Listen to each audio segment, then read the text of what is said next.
Bom pessoal, bom dia. Hoje é a nossa primeira aula prática do curso de manutenção de pinball. Desculpe que vocês podem estar ouvindo um pouco de barulho, tem obra aqui no apartamento da vizinha. Nós estamos aqui nos estúdios do Tijuquistão, então não tem jeito, né? Essa aqui é a nossa primeira aula. Eu botei uma caneta aqui para vocês terem mais ou menos a noção do tamanho, né? Esse aqui é o tão famoso REC, que eu vivo falando nas aulas, né? Esse REC ele tá aqui para reparos. Eu vou fazer alguns consertos nele, tem que trocar uns displays, enfim, tem que fazer alguns reparos no REC. Aí eu aproveitei para trazer para vocês essa aula no dia de hoje, né? O que nós chamamos de REC? REC é a parte eletrônica da coisa, né? Onde fica a parte mais importante da eletrônica da máquina de pinball, né? O REC é composto por uma estrutura de aço, né? Como você pode ver aqui, é uma estrutura de aço galvanizado que prende as placas. Esse aço galvanizado ele fica preso na estrutura de madeira do backbox, atrás do vidro, né? Do back glass. O que nós temos aqui? Deixa eu pegar a caneta aqui. Nós temos 1, 2, 3, 4, 5, 6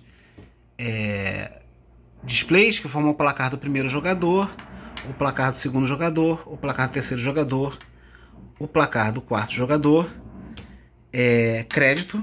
Aqui esse display que indica quantas fichas você colocou, quantos créditos você tem, e aqui indica a bola em jogo, né? Como eu falei para vocês, os projetos antigos tinham mais 2 displays. Você pode ver aqui, ó, que tem um espaço para colocar mais um display aqui e tem espaço para colocar mais um display aqui. E só que eles mudaram essa linha de pensamento, né? Essa linha de construção, essa linha de projeto, mas mantiveram essa placa enorme aqui, essa placa display enorme, né? Então ficou uma coisa meio legada, né? Além disso, eu não comentei, os modelos antigos tinham uma lâmpada aqui. Aqui tem um espaço para colocar uma lâmpada. Não sei se vocês conseguem ver. Também, ó, tá metalizado, mas não foi soldado. Tem espaço para colocar uma lâmpada aqui. Um espaço para colocar uma lâmpada aqui. Um espaço para colocar uma lâmpada aqui, mas não dá dando para ver. Na verdade, soldar, né? E um espaço também aqui. Temos um espaço aqui também, né? Por quê? Porque antigamente, as primeiras máquinas tinham essa opção, né, de acender uma lâmpada aqui quando esse jogador estava jogando, para indicar que era o jogador 1. Aí quando era a vez do jogador 2, essa lâmpada apagava, acendia essa lâmpada que estava aqui, né, aí era o jogador 2. Aí quando chegava a vez do jogador 3, essa lâmpada apagava, essa aqui continuava apagada e acendia essa lâmpada aqui. E era o jogador 3, assim sucessivamente até o jogador 4. Quando o jogador 4 perdia, voltava o jogador 1. Uma bola a mais, né? Contando uma bola a mais. Então isso aqui é uma placa legada, no sentido do seu projeto original ainda, que eles foram aproveitando, e com isso eles economizaram um bom dinheiro, né? Sem necessidade de fazer uma nova placa. Além disso, nós temos a saída para lâmpada, para 4 lâmpadas aqui nesse conector daqui de cima. Essas 4 lâmpadas, 1, 2, 3, 4, elas vão lá para acender as lâmpadas de recorde. Quando você batia o recorde da máquina, acendia a lâmpada de recorde. Tinha uma lâmpada para new, aí que acendia junto com o recorde, aparecia new recorde, né? Depois de um tempo, essa lâmpada apagava, a lâmpada apagava new, e quando não tinha ninguém jogando, ele ficava alternando entre a última pontuação, ele mostrava a última pontuação aqui no display, e depois de uns 4 segundos mostrava o recorde. Aí acendia a lâmpada aqui, recorde, indicando que o valor estava a valer o recorde, né? Então nós tínhamos uma lâmpada new, recorde. Nós tínhamos também uma lâmpada de tilt. Quando você fazia um tilt na máquina, acendia a lâmpada avisando que você fez bobagem, sacudiu a máquina, deu pancada na máquina. E tinha também a lâmpada de fim de jogo, a lâmpada game over. Então você tinha lá 4 lâmpadas aqui, new, recorde, tilt, game over, que são lâmpadas comandadas, não são lâmpadas decorativas, mas como ficavam no backbox, eles precisam passar pelo REC, certo? Essas lâmpadas vêm aqui por esse conector, e tinha um conector aqui fêmea, que levava para as 4 lâmpadas, né? Tinha um conector aqui fêmea, não filmei, levava para as 4 lâmpadas. Então basicamente é esse REC. Aqui dá para ver que essa lâmpada aqui, esse display aqui, quase caiu. Esse display aqui já foi trocado. Muito difícil você pegar um display, um REC intacto. São 50 anos de uso e era uma máquina que objetivava ficar com um uso severo. Então passava por manutenção. A Taito fazia manutenção no começo, depois passou a ser outras pessoas a fazer manutenção. Então dificilmente você vai pegar uma placa que não tenha resquícios, né? Indicadores que sofreu manutenção. Além desse display, esse display que tá bom, mas tem outros displays que eu vou trocar. Eu já fiz, já marquei aqui, ó, tudo que tá com essa marcação azul, com pincel para reto projetor, vai trocar. Então temos 3 aqui no primeiro jogador, o segundo jogador também tem 1, aqui no terceiro jogador não tem nenhuma para trocar, no quarto jogador, essa aqui tá comprometida, falei que não, mas tá. Então tem o quarto jogador também, né? Então são 3, 4, 5 displays para trocar, certo? Não tem jeito, isso também é comum. Como normalmente a maioria das partidas é um jogador só, esse display aqui ele é mais exigido que os outros displays. Então é normal que esses displays apresentem mais falha recorrente do que os de baixo, que ficam apagados na maior parte do tempo, né? Bom, vamos agora passar para o outro lado. Deixa eu girar aqui, peraí. Sem derrubar, né? Então vamos lá. Antes que vocês falem alguma coisa, tem esse fio solto. Esse fio solto eu vou colocar o conector, tá sem? É o aterramento, tá? Para você poder aterrar a placa na estrutura da máquina. Bom, aqui você tem outras 2 placas que ficam no conjunto REC. O REC é um conjunto de 3 placas. A placa display, que a gente já viu, e tem agora essa placa aqui, a CPU. Esse aqui é o processador, o 8080. Essa aqui é a CPU propriamente dito, né? O processador propriamente dito. Aqui são as 2 memórias 5101, as memórias RAM. E aqui é onde está o jogo, né? O firmware, as 2716, as EPROMs, né? Então ela tem essa capinha para proteger a janela. Então o jogo propriamente dito é feito aqui. O que está faltando nessa placa? Está faltando um espaço aqui onde fica um suporte para... Aqui tem um suporte, que eu vou colocar um suporte para 3 pilhas. Essas 3 pilhas mantêm o recorde e os parâmetros do jogo armazenados na RAM, mesmo com a máquina fora da tomada, né? Aqui embaixo nós temos a interface. Ai, tô com o braço cansado. Aqui embaixo nós temos a interface, né? Eu já comecei a fazer o serviço nela. Já troquei esses transistores aqui, esses 4 transistores. Ela tem mais coisa para fazer, ainda estou estudando. E, enfim, é a placa, a interface. A função da interface é preparar, executar o que a CPU manda no mundo exterior. Ou seja, ela é literalmente uma interface entre a CPU e o mundo exterior, né? Aqui nós temos os conectores, né? Esse conector aqui é o retorno dos contatos, né? Esse conector aqui é o conector das solenoides. Por que eu sei solenoides? Porque tem, ó, aqui tem os diodos, tá vendo? Tem diodos em série. Esses diodos indicam que são solenoides. Esse conector aqui, que é a continuação desse, é o conector da placa de som, ó. Eles têm jumps no lugar de diodos, então são os conectores da placa de som. São 8 linhas para solenoides e 8 linhas para placa de som. Aqui é o conector que sai o desejo de ler os contatos, né? É o conector que sai o desejo de ler os contatos, então é a saída dos contatos e eles voltam por aqui depois que retornam do playfield, né? Do playfield ou do cofre, que seja, né? Aqui tem aqueles transistores que eu falei, chip 141, que faz, deixa eu prender isso aqui, que faz o strobe, né? Lembra que eu falei que o display não fica aceso sempre, ele fica aceso 1/16 do tempo. Acende o strobe 0, depois acende o strobe 1, depois acende o strobe 2, em sequência. Só tem um aceso num determinado momento. E aqui estão os transistores que fazem o strobe funcionar. Quando eles conduzem, eles mandam 1 terra para o strobe. Aqui é o strobe 0, aqui é o strobe 1, 2, 3, até o strobe F, que é o 16º strobe, né? Então tem hexadecimal, vai de 0 até F. Dá para ver que eu já troquei esse transistor aqui. Qual era o defeito?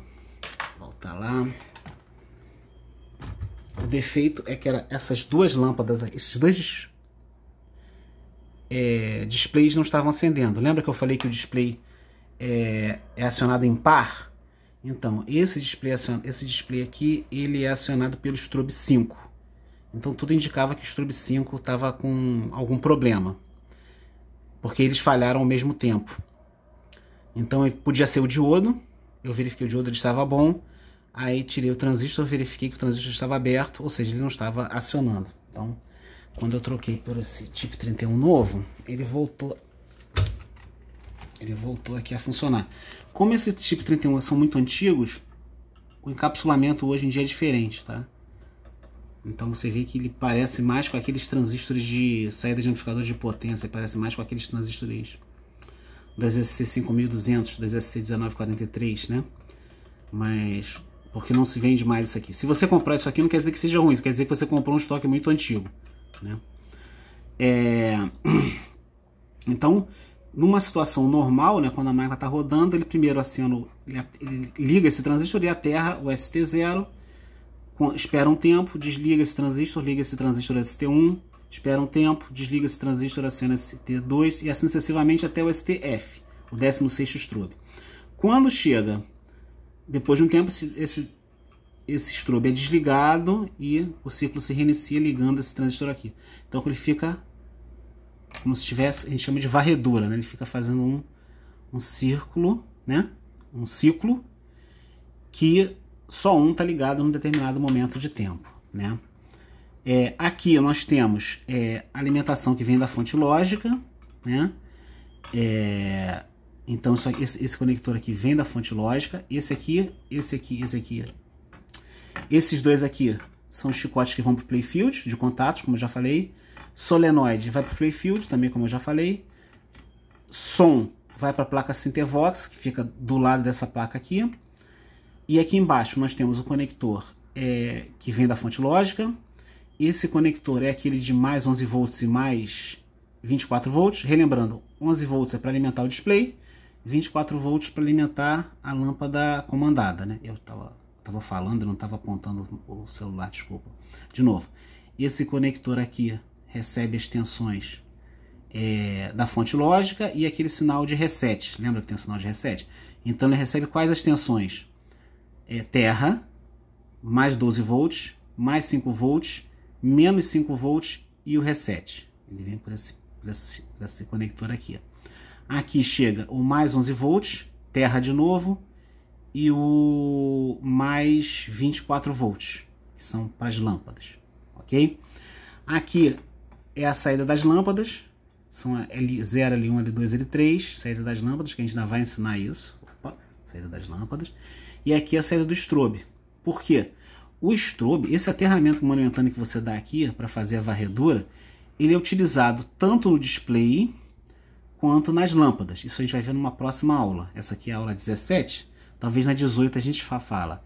Então aqui a gente já está mandando os strobes para as lâmpadas, e aqui é o comando das lâmpadas L0, L1, L2 e L3. Ok?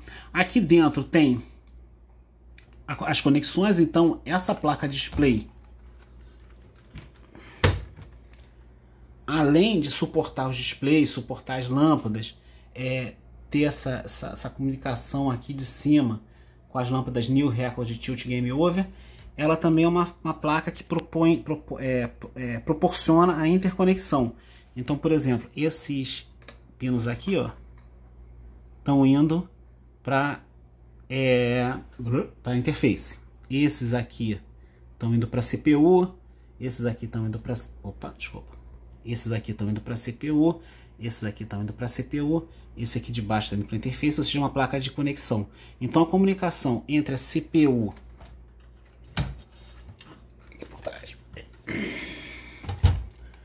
entre a CPU e a interface é feita por trás por meio desses conectores, né? São conectores comuns chamados Molex KK 3.96 mm. Esse número esquisito 3.96 mm é porque na verdade está em polegadas, né? Mas são conectores que você encontra fácil ainda no mercado para comprar, né? Ah, mas você não falou desses conectores aqui de cima da placa CPU. Na verdade eu não falei bem da placa CPU, né? Mas por hora são conectores de serviço, tá? Não são usados. Isso aqui, ó, a Taito usava lá na linha de produção e na linha de reparos para colocar nas gigas de teste para testar a placa CPU. Então, eles no dia a dia não são usados, eles são usados só para manutenção e foi usado na linha de produção, tá? Não é usado na prática. O que a gente usa são esses conectores aqui de baixo, os que estão na placa display, esses 4 aqui, e esses 3 aqui na placa interface, né? Então é basicamente isso. A gente também, uma coisa que eu já ensinei é que lembra que os displays ele é acionado pelo strobes, né? Então aqui na parte de baixa de tensão negativa, na parte de terra. Na parte de tensão positiva, o 11 volts é acionado por meio desses BDs 138 aqui. Então, como são displays de 7 segmentos e são 2 displays por vez, nós temos 14 circuitos com BD 138, tá? Tá vendo? 1, 2, 3, até aqui são os acionamentos do display. Ok?